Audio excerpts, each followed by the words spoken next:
Hi, I'm Neeru Jayanthi. I'm a sports and tennis medicine physician here, and one of the things I do is, aside from trying to play in 5.0 USTA league matches and compete with all the younger guys here at my tender age of 48, is to try to keep tennis players healthy, especially these adult tennis players who kind of just show up and start hitting without doing anything prior to it, and there's a lot of myths about what kind of things are right and not. So we developed what's called a Tennis 10 Plus warm-up and cool-down program.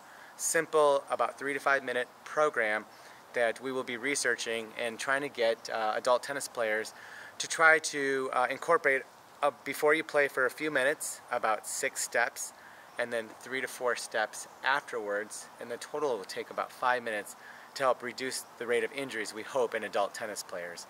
So it's very easy to do. In fact, we'll leave a link and a way to register, and that will help hopefully demonstrate risk reduction of injuries in adult tennis players and keep us on court.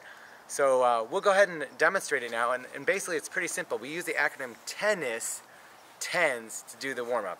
So the first part of the warm-up is T for tennis, and that's a total body warm-up. So we have a little help here with Maël. Why don't you come with me here? And so first part of it is we're just going to do a total body warm-up with just doing arm circles forward first with a little light jog. And then we want to do lateral movement on the side, still T for total body warm-up, where we do a side shuffle, and then you keep going this way. And then we'll be able to get the total body going there. E is what we call extension, if you want, or eccentric in the medical world, to get the hamstrings going. So we'll try to do these Frankensteins, we call them, a kick up to get the eccentric part of your hamstring. So you don't want the first time to lengthen the hamstring to be when you're running for an overhead or something.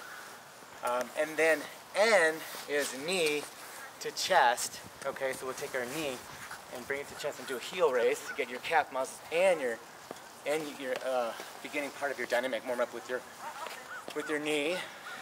And then hopefully you get a few chances to get up on your tippy toes before you start playing. And then another N would be knee lunge. You bring forward like this, and you can add a rotation if you want. And Maël's doing, you can do different versions. You can put your hands up if you want, get your hip flexors more. And we want to add rotation whenever we can. If you really want to add more, you can add a diagonal for open stance forehand, diagonal for open stance backhand. So we want to make sure we get enough of all different planes of movement that you would do during your match. And then the other one will be, we actually want to do a side lunge, I should add. And so side lunge, we want to get the groin or adductor muscles on each side. So and then a squat.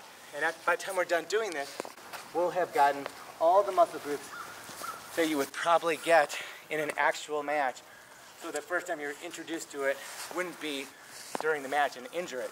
So you've already lengthened all the muscle groups dynamically, not static stretches, but actually with the movement, and then your body will be more prepared. And so that's actually most of the lower body stuff. And then now we have I, which is internal rotation, so of the shoulder. So we want to make sure you do shadow swings with your racket. If you don't have, some people will have a band, they can do internal rotation this way and external rotation going back. And so we can just use a racket sometimes. You can even do shadow swings without a racket if you want to, what Maël's doing. But you got to get those muscle groups going in external rotation and internal rotation. And then finally, we just do shadow swings with ground strokes. So we take the whole body and do one, this is the S, the final S, and then forehands and backhands, and get through the motion, forehands and backhands. And then you're ready to start doing, we recommend short court, and then work your way to the baseline to start playing. Now that's what you do before, and then afterwards, what we have people do, after you're done playing your match, instead of running off the court, is hopefully spend a couple minutes doing the tens part. This is the few minutes afterwards. And then the T for tens, this is our post-match cool down, is first you want to do something for the back, so we do triplanar one way instead of laying on the ground. You can also do just simple triplanar movement where you can hold on to one side and rotate until you touch the fence. You can do this where you lean back, get your extension going, a little bit of flexion. Okay, and you can also do side bend this way and side bend this way if you want, side bend and side bend. But 6 planes of movement for your low back. E, a lot of tennis elbow happens, and one of the ways to improve that is what we call eccentric strengthening. So if you don't have a band, you take your racket and you rotate it forward. Okay, start here with your elbow, with your wrist flex here, and rotate it forward, and that helps with your lateral elbow. And if you have inside the elbow problems, you do the opposite. You bring it back this way. And you can do both if you want, if you're having a little bit of both. Okay, and you do that about 10 times or so, like we do with tennis 10s. And then the last couple things, pretty simple. We want to get those quadriceps after you're done, and then static stretching afterwards on warm tissue, not on cold tissue. So you hold your stretches for about 20-30 seconds. You would never want to do this before you play on cold tissue, and you can do the other side as well. And then finally, a standing, S10s, is a standing calf stretch. So we go, try to do with your knee straight first to get the gastroc muscles, and then you bend your knee and you get a little bit of your deeper muscles called your soleus. And some people might actually get ambitious and actually keep pulling it all the way back and get a little bit of that hamstring lengthening again, and do it on both sides, okay? And you get some hamstring lengthening too as well.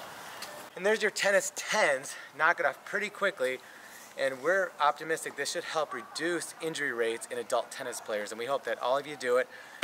If you want to, we'll post a link here as well too for you to register and try to get involved in the research study, and at least learn how to do it and tell your friends about it, so we can keep adult tennis players healthy on court.